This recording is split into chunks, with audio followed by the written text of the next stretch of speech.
There are a lot of time management tips, techniques, and strategies out there. Some work well, while others are just a waste of time. Of all the productivity books, podcasts, and courses, here are my top 7 tips that will save you time and increase your ability to get things done.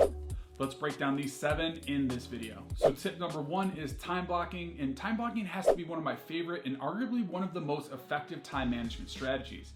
Basically, you're taking what you have to do and blocking it out for specific time blocks on your calendar.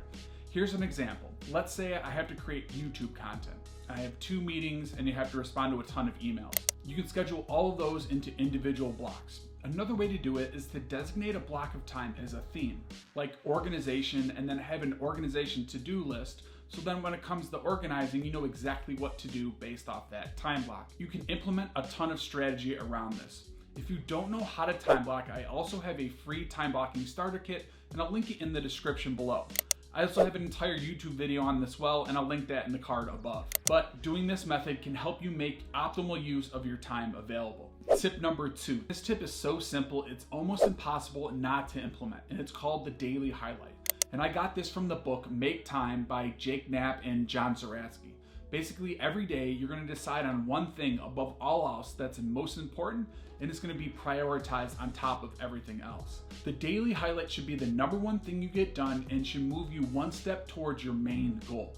This should be the one thing at the end of the day when you can look back and say, I'm really happy I got this one thing done today.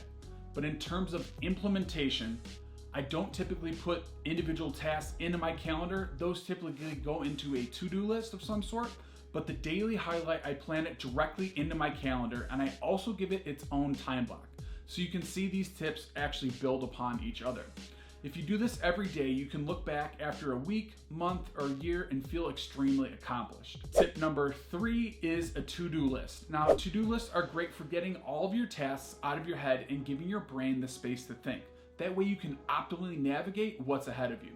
But there are a few ways to do this. Option 1, you can go old school with paper and just do a mind sweep and collect all of your tasks and projects and separate them into 2 lists like work and business, and then a list for personal. Or there is a great system from Ugmonk called Analog, where you have these to-do lists and it comes with an easy to learn system. It might take like 2 to 3 minutes to learn the system, but the advantage here is everything you have to do is right in front of you, and it keeps it top of mind without any distractions like phone and apps and notifications. Option 2, you can go fully digital. So you can pull your tasks and projects into a project management software like Trello, Todoist, Asana, ClickUp, Notion, TickTick, Monday.com, or one of the 1,000 different task management apps out there.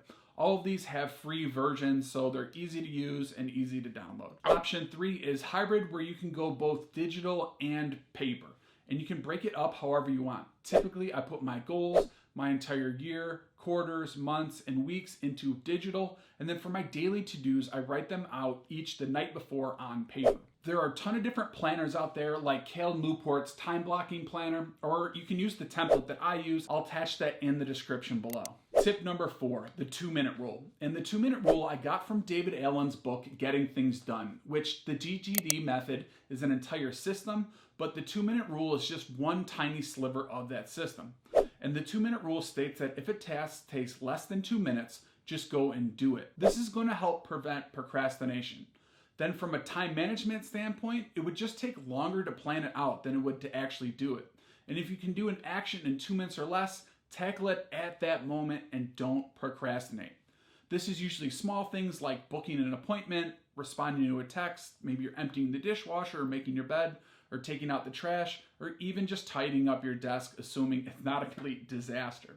The 2-minute rule is an extremely powerful when processing your emails as well. This is going to help your brain take action on things and not letting a lot of little things add up. If there's something that takes 2 minutes or less to do, just get it done right now. Tip number 5, prioritization and the Eisenhower priority matrix. It's a super easy to use matrix that's going to help eliminate decision fatigue. It's also going to help tell you where your time is best spent at that moment. So the Eisenhower priority matrix has 2 different axes. One side of it is importance and the other side is urgency. So if all your tasks are going to fall into one of these 4 categories. If a task or project is important and urgent, then do it. If it's important but not urgent, plan it. If it's not important but urgent, delegate it or automate it. And if a task is not important and not urgent, just delete it altogether. You're going to filter all of your tasks through this matrix and then engage with what's most important and urgent. And that leads me to tip number 6, delegate and automate. Now you might say, with delegation, I don't have a team or money, and yes, they do require some resources to get this done. Let's say a few hours on the weekend is taken up by grocery shopping. You can outsource that and delegate that to Instacart or Shipt to get you some time. Or a meal service is a great way to outsource cooking, as many meal services offer low-cost options. For an entrepreneur, delegation is critical, even if you're just a one-person show.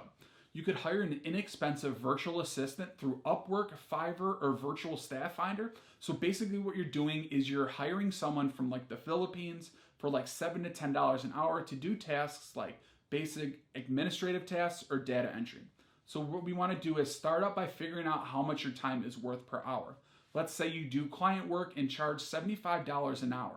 So now you can outsource work for a third or less to scale your company's ability to get work done. Beyond that is automation. So many tasks in the task management software, as I mentioned before, like Trello, Asana, and ClickUp, have automations built into the software. So if you have a repetitive task, you can go ahead and automate them. And basically that's like delegating it to a computer if you think about it. But you can also set up email autoresponders and a host of different automations in your business on the back end. Think about automating an entire process like onboarding a new client. You can schedule social media posts with apps like Buffer, Planoly, and Creator Studio, where it will automatically post your content in the future. Think of ways that you can delegate your biggest time wasters and ways you can automate repetitive tasks where your time is best spent elsewhere. Tip number 7, task batching and day theming. Task batching is where you're going to take 2 or more similar tasks and put them into one time block. Find tasks that have similar qualities and group them together. An example of this is if you're creating content, you could film all of your YouTube videos and Instagram videos back to back. You could batch produce all of your writing like blog posts and social media captions, or you can even task batch administrative work like calendar updates, setting appointments, and responding to emails. This is going to help prevent you from switching mindsets too often, which can lead to mental burnout. This can also help prevent excessive setup costs like setting up all your camera gear over and over, and then also when you're trying to write or do any filming, maybe you're just getting into that creative zone. Over days and weeks, this setup time adds up, so task batching is an easy way to strategically plan and save time. One way to implement this is if you have the flexibility to theme days. You can design days for specific task batches, which would look like client work on Mondays, Wednesdays, and Fridays, and then doing your creative work on Tuesdays, Thursdays, and Saturdays. Or you can just theme it out day by day. So Monday, you could do research and outline the topic. Tuesday, you could write the scripts. Wednesday, you could film all your videos. Thursday, you could edit your videos. And Friday, you could write your captions and upload your content.